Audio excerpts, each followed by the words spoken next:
right, hello and welcome to the Guest Life Podcast, episode 66. Turn it upside down, 99. We got Joe Apps. Hey everybody, how's it going today? What's happening, my man? Good friend of mine. We're gonna get into technology. Joe Apps is actually his name, and he's got a sick brand called Joe Apps. So Joe Apps technology support. We're gonna get into what that means. Joe, if you didn't know, is everywhere. He's at every event, every sitting, every speaking, every volunteering, every monitoring. He's everywhere. So thanks so much for coming on the show, man. Thanks for having me, man. We love the community. We love the city. We love everything we do, right? Talk to me about your first paid job.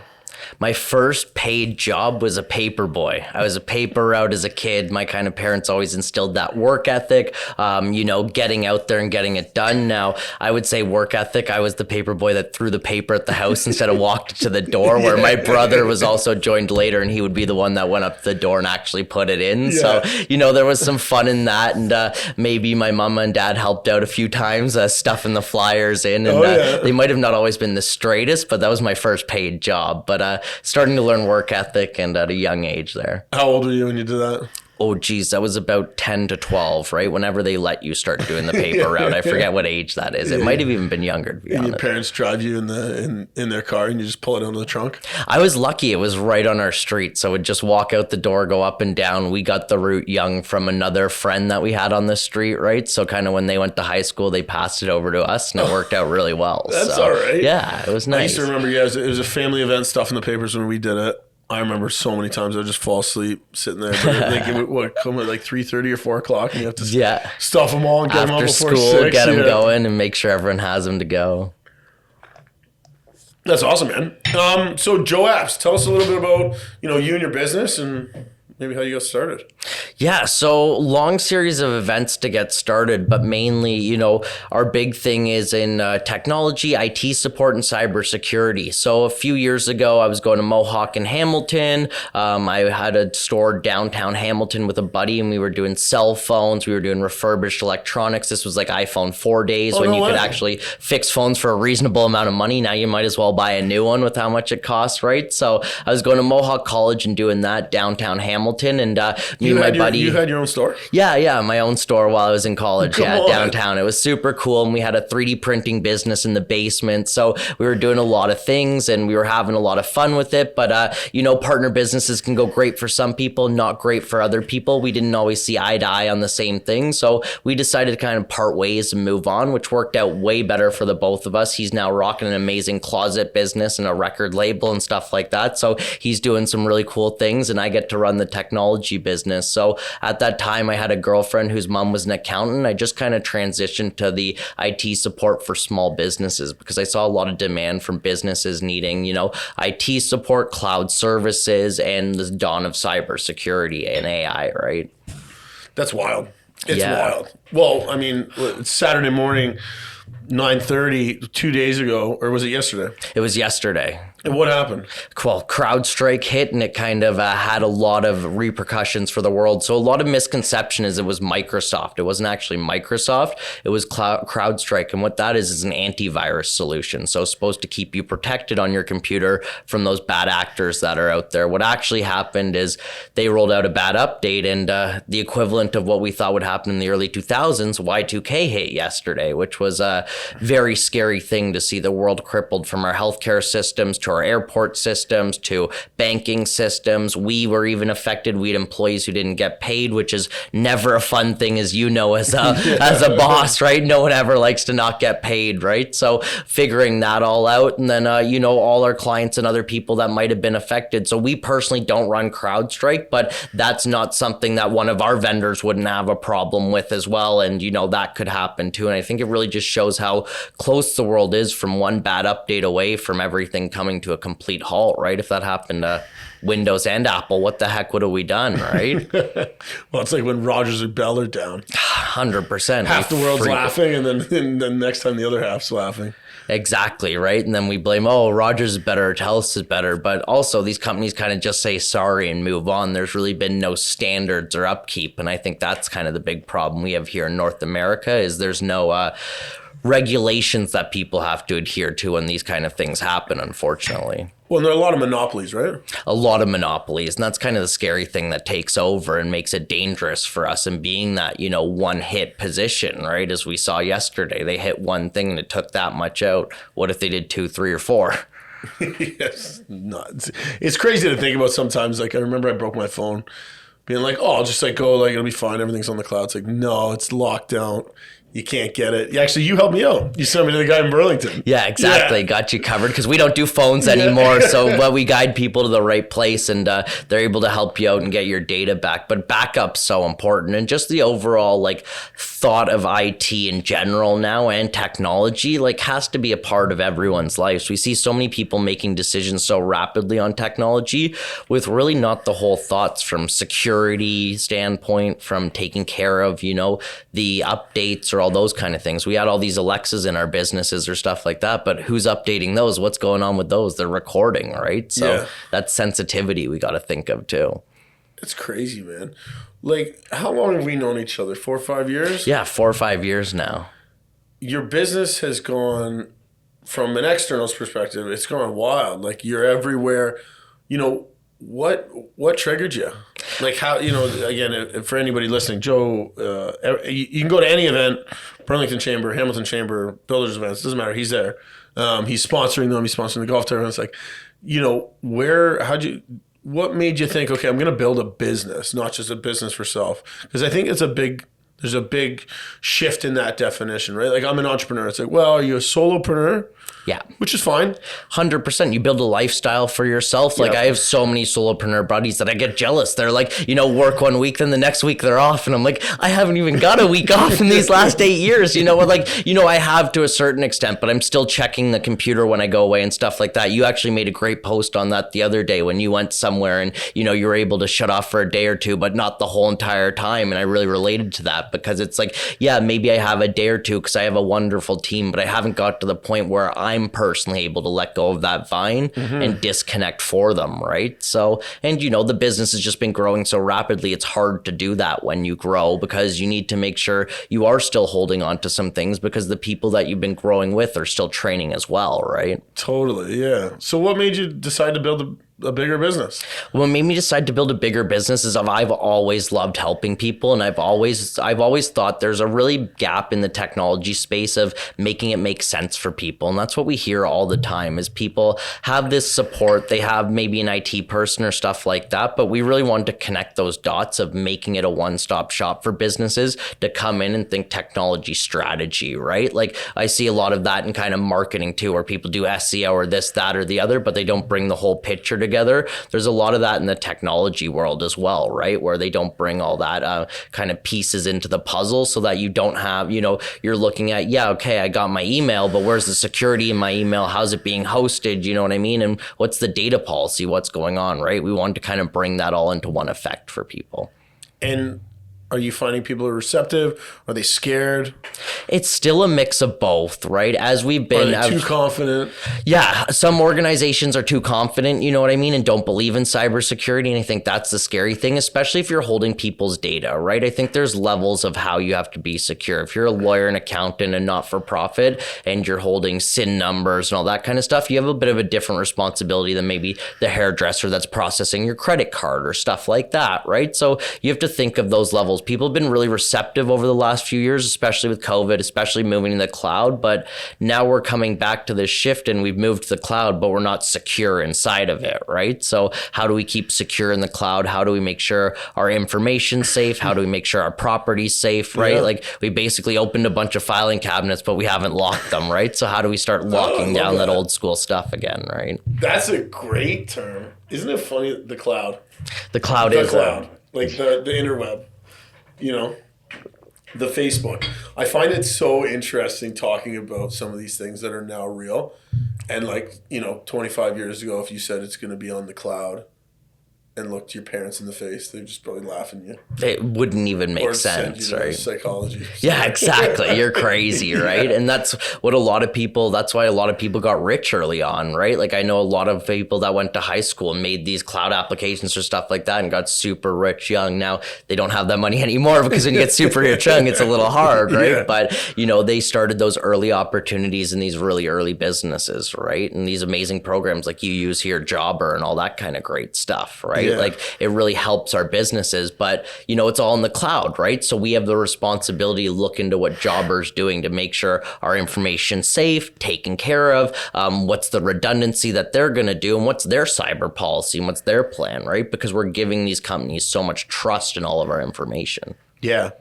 Man, I'm going to make a note of that. Yeah. I'm going to send them a form. Don't worry. I got a good third-party vendor form I can send you later. So. Please. Yeah, I mean, I think it's great. And, talking about people in your business, I find, and maybe this is the same for you, it's definitely, unique for me, is we're in a volume-based service business. Yeah. We're not creating anything. We're not inventing anything. We're trying to take something that's there and make it better. 100%. Right? What are you doing for your team to do that? Because again, I had to ask when I met Joe, I didn't know who the owner was because everybody acted like it was their business. And I think that's the biggest compliment I can give to somebody. Like, I thought you were the owner, because you act like the owner, right? And your sales team and everybody that comes out to the events, they're polite, they're energetic, they're all wearing the right gear, right? And it's like, who the fuck is Joe? Yeah. Right? Who is this Joe guy? What is this? And I've had so many people actually say that. They're like, oh yeah, Robert or this person. And it's like, no, I am Joe. And they're like, oh, what the heck, right? Yeah. And it's such a compliment to how we have such an amazing team and that kind of culture that we love to drive together, right? And creating that environment where people want to do better, be better, and focus on one common goal. So our kind of big 10-year target is to help 5,000 innovative businesses. And what that means is businesses that care. They want to advance. They want to go forward. Wow. They want to be process driven. They want to do compliance. They want to make sure their risk is taken care of, right? And they really want to move forward just the Canadian economy, the Ontario economy, and those kind of things, right? Because the biggest things we can do as small businesses is give back to the community and make sure that we're there, right? Because we're the backbone of this economy, no matter what politicians want to say or anything like that, right? You got my vote, Joe. Yeah. What's that one, Will Ferrell, what is the campaign? Yeah, the campaign. One day, and maybe. And the farmers are the backbone of this economy. And he goes to the next one, and the next one, and the next one. Right? No, I think it's great. And I think, did you ever think when you got into business that would be your mandate? Was to help 5,000 businesses? Or understand the impact that you can make as a business leader? I've been lucky where I've always had kind of an entrepreneurial spirit and knowing I want to do bigger. So as a kid, I had a candy store on the street. So we were selling candy out of the house and stuff like that. Yeah. And then high school skate shop, right? So my parents' garage, we built a little thing in the back and we're doing that. So I've always been kind of, even skateboarding, I felt like I was helping people then. So I've always had ambitious and lofty goals to do that stuff. So I've always had a sense of passion that I was going to help and drive people through technology. I remember even going back to when you could add those Facebook bio, that a little bit. And it's always said helping lives through technology, right? And that continues now through my LinkedIn profiles and stuff like that. Is since I was about 10 to 11, I've always had that super ambition that somehow I'm going to do something in the technology that helps people, right? And as I see AI start to grow and stuff like that, I only see my passion and my reach for being able to help more and more people get bigger and bigger, right? So it really fuels me through that. I love that, man. Yeah, I don't know if I knew I could make such an impact when I started, and now seeing it, it's not scary. It's exciting to know, wow, what can I do if I put my energy to it? 100%. I think, someone like yourself, and obviously I know I'm in the same category of, if I see you at the events, I'm at the events, right? Yeah. So it's always comical. You just assume it, and you always see Joe's logo sponsoring it too. Which, people don't understand how much generosity you give to all these different organizations and charities and stuff. But I think what's interesting now and exciting is, when people ask you, how do you do it? It's well, it's part of my process. Yeah. right? Like, well, you just do so much. It's like, you could do it too. You just don't. Exactly, right? And I do have to, on that, I am lucky. I am a single guy, so it makes it easy that, I don't have the family and stuff like that. But I don't think that's you luck, though. I think you're fortunate in making that decision, right? Like, yeah. In the sense of you're making a choice. Yeah, and I'm choosing to go out, I'm choosing to give back, and I'm choosing to make sure that the community has what they need as well, because we're only as good as our community, right? That's the biggest thing. Like, as a community grows, as Ontario grows, as Southern Ontario grows, we're going to get bigger with that, and we're going to be at the forefront of helping with that cybersecurity, because as we've seen the other day, internet, technology, this is so important, right? Like we said before, when Rogers or Telus goes down, right, we all freak out. So if there's other ways that we can help combat that, or make these backup systems, or make these alternative routes that people can still access technology, right, and have that access, that's what we're really looking for as our end goal. Yeah, that's huge. Obviously, AI is a huge topic of technology, but is there something specific for any small business that might be listening to the podcast? Is there something right now that's really got you excited?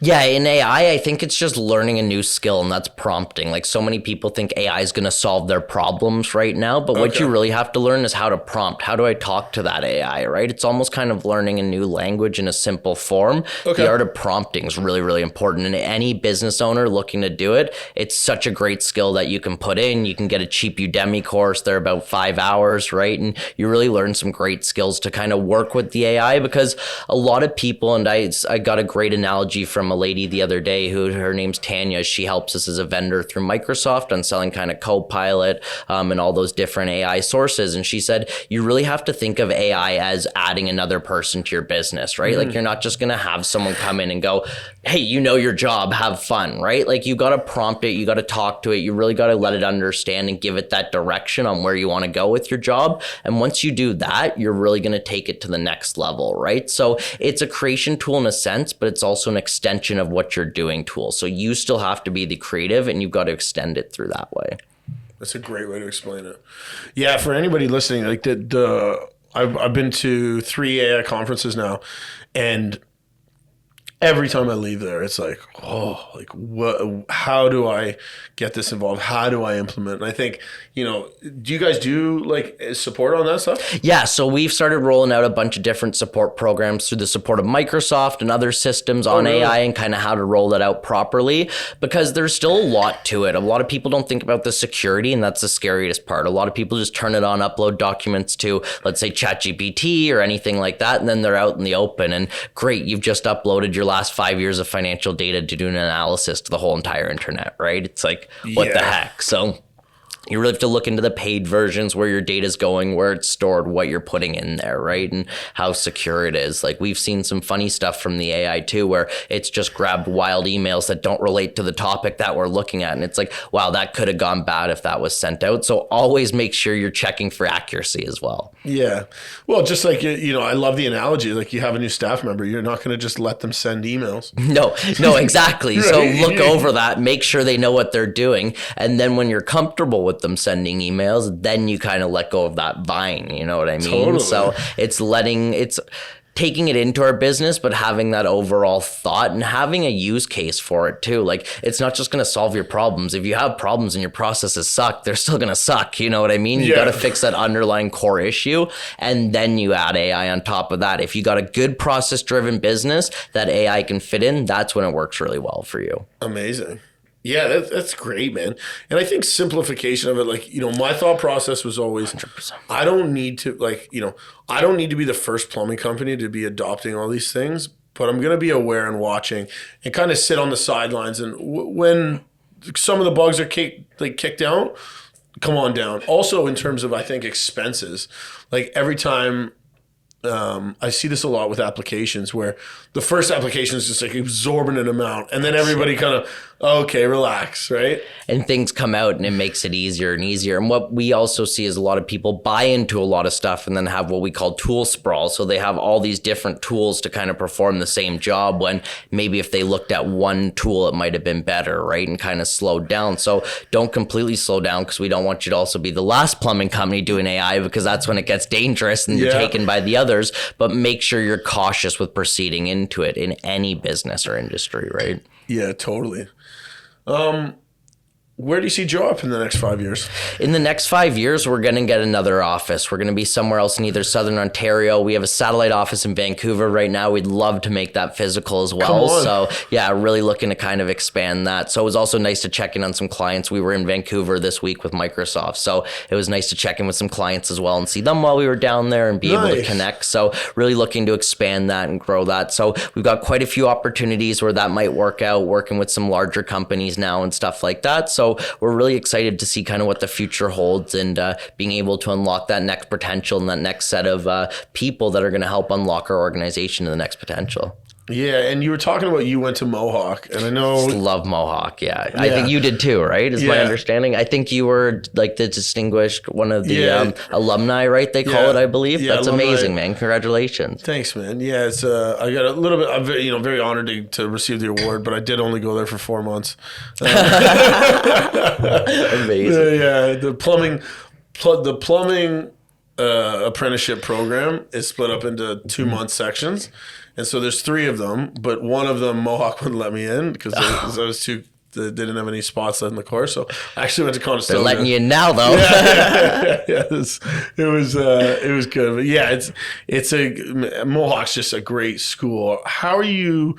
Because you do some speaking there, correct? Yeah, I've spoke there. I spoke with the Center for Entrepreneurship. Love everybody over there, Alyssa, Ryan, all of them over there, Cass, and everyone. So it's a great. And so, are you?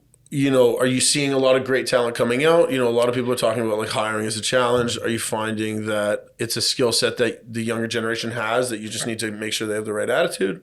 Yeah, so we're finding a lot of good talent kind of coming out of, I would say, Ontario colleges in general right now, especially for what we do, right? University hasn't kind of really been a great touch for us because they're not as hands-on, right? The college is really giving people that practicality that we need in our organization. Amazing. And they're teaching them those skill sets that we need, right? And their teachers are really involved, hands-on, and that's where we're really been lucky with kind of Mohawk and everything like that. And a lot of the people that work for us are actually Mohawk grads. So a lot of them are Mohawk or Brock graduates. So we've been lucky with that. So we got 2 Brock grads, and I think most of the rest of them are Mohawk, to be honest with you. Oh, really? Yeah, it's been very lucky. So and not through Mohawk directly. So we have worked with them in the past, but just kind of through, Indeed and those other hiring channels, we've had a lot of Mohawk people that have really lived up to our, because we use EOS, as we both talked about this in the past, so really lived up to our core values and our people analyzer. So when they come in and we do our people analyzer and we do our GWC, so get it, want it, and capacity to do it, they really align with those plus values that we're looking for. Yeah. And so I love that, man. So I got a little story time about Joe. So when we met, we hooked up, connected, and then Joe actually joined a peer coaching group. Yes, I did. Called Tech Canada with me. Yes. And it's funny because I gravitated towards one of the guys that was in the group. Immediately is still good, really deep friend of mine. And when I saw Joe and he was coming through, it was like, it was great because he ended up taking my spot. Yeah, exactly. As a high energy guy. So it's been great to see your growth. Talk to me about EOS a little bit. Yeah, so EOS has been a game changer. I remember coming to you, it's almost 1.5 years ago now kind of thing, and just being lost in my business and being like, I'm stressed, all of this stuff. And you're like, man, you don't need to say that kind of stuff. And all these kind of negative tones of what my business was, what it was doing, how it was more controlling me than I was controlling my business, right? And you put me onto something called EOS, which became this obsessive thing over this 18-month journey, which has been such a ride, and some of the greatest moments and some of the worst moments, that being, we've had a lot of turnover, which I didn't realize turnover can be good turnover as well, right? We've had a lot of clients leave, but they weren't the right clients for us and everything like that. So EOS has really put flight gauges in our plane, right? So we were flying our plane before, but we weren't necessarily sure where it was going to go or where it was going to land. So with EOS, we've really been able to create that model, right? And it's helping 5 5,000 innovative businesses. It's aligning with our core values, which is always a really fun thing to do. So we've created a really cool set of core values for Joe Apps, which has really aligned our team on a core focus, right? And that's delivering innovation to our communities, right? Because that's what we do. We're in our communities, we're innovating them, we're helping these businesses that are just the backbone to keep them running, and we're taking them to the next level so that they're able to support and be here for the future, right? And not get taken off the face of the planet by some hacker somewhere else, right? What happens, right? It happens all the time. And I think, it's crazy. Like a lot of businesses in general are started by people that are good at the action, not at the business.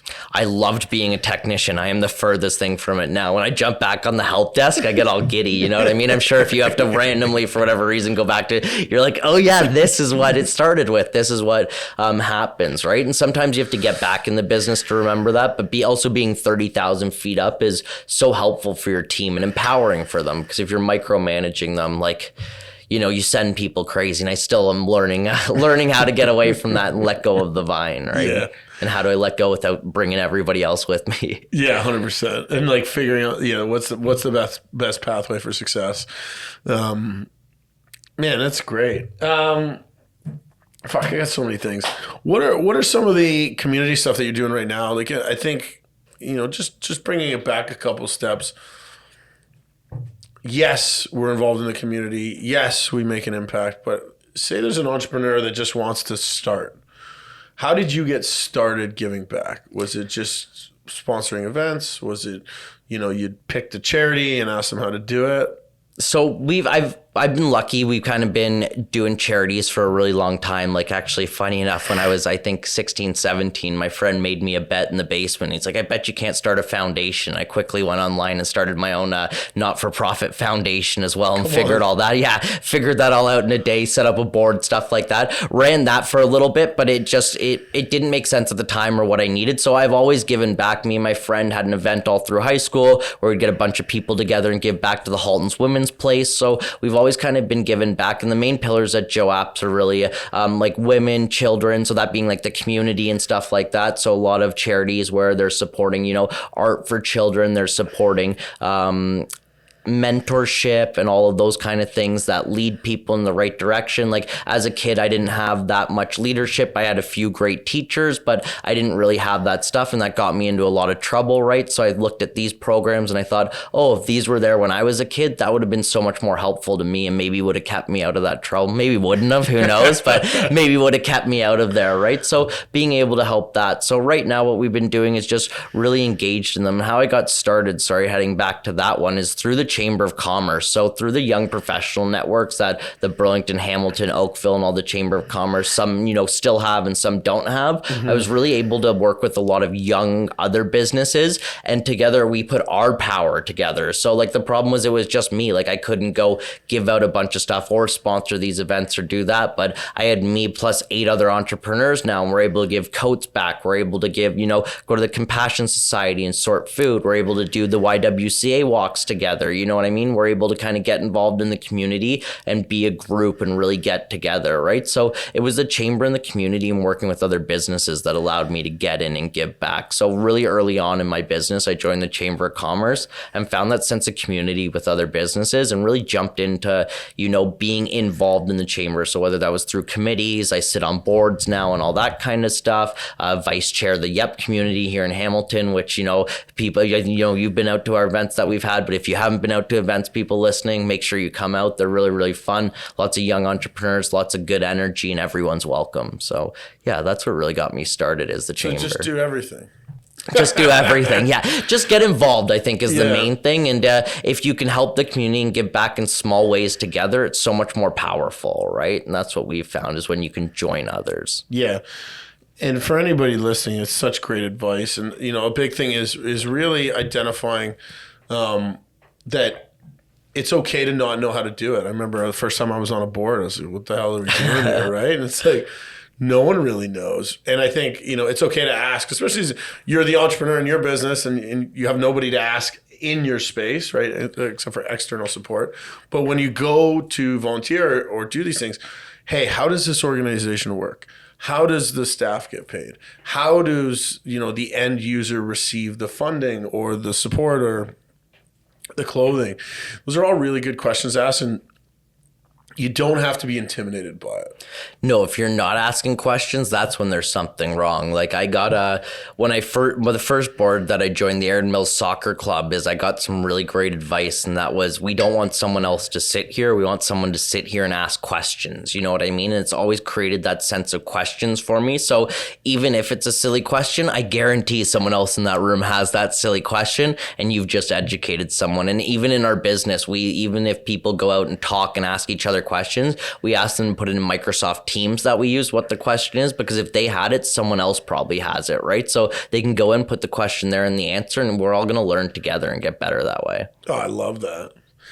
I know you've been in this how long now? 8 years? We're coming on 8 years this September, so a little man, 8 year, but getting close to that decade, man. Yeah. That's a super fun one. What advice would you give to your, younger self, less experienced self, whatever you're feeling? What I would have done is systemize sooner, process and systemize sooner. I wish I knew that before we expanded and did all of that stuff, because it would have been so much easier at that point in time. It's hard to go back and process and systemize, but it's so worth it. And that's our big stage of what we're doing now, is we're creating the Joe Apps operating system is what we call that. And it's just, how does Joe Apps operate from every perspective and every level of the business, and just make sure that we follow that process and really give customers that world-class service and support every single time. I love that. That's great advice. And I remember the first time I found out about EOS, I was frustrated. Yeah. Oh yeah. I was like, why has nobody told me about this? I've been ready to be like, what the heck, everyone? Yeah. Like, why is this not like a handbook when you start? Yeah, exactly. Right? Like, you get your business license this. And then or you teach it in school. That's great, man. In terms of next steps for you in the business, obviously you talked about those 5,000 companies. Yeah. What's the next big charity strategy that you have, or charity event that you're so can I plug an event or two here? Here? I got two coming up. Here. So we got one on August 8th, which is the Thursday. That's called Sunset Soiree. So helping two of the main charities that we support. That's Art House and Dare to Be Youth. So they're two charities. It's an event in Mississauga. Tickets are online. It's going to be super fun. A night of giving, celebrating, and some great food, great drinks, all that kind of stuff. And then we've got a fashion show with Joseph Tassoni that's going back to help the Joseph Brand Hospital. The date on that I'm missing, but I believe it's September 24th. Sorry if I'm wrong on that, but you can look at Joseph Tassoni's Instagram online. He's a fashion designer, and it's going to be great to support the mental health hospital with them. So we're their technology partner driving that event. So amazing. Yeah, got some good stuff coming up. There you go. So Joe Apps, all his socials will be available. Check him out. If you don't know and you're worried, his team is fantastic. They're knowledgeable, kind. You're going to see them because they're always wearing their gear. So if you see them at an event, go say hi to them. But all his social media is on Instagram, Facebook, website will all be in the link in bio. Ty, in the background, has been working here since 7:30 this morning, getting everything ready. So, Joe, thanks so much for being on the show.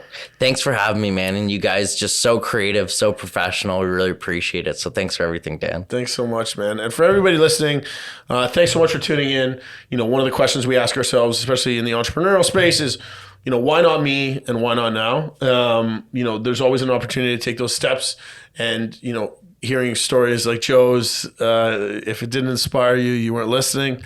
And, take that step, ask that question, get out of your comfort zone, go volunteer, and get involved in your community, because, the act of giving is such a gift. It's the best thing to receive is to give. So get out there and take a page out of Joe's book and get in your community. Thanks, Dan. Thanks, bro. Awesome, dude. That was fun. Thanks, my man.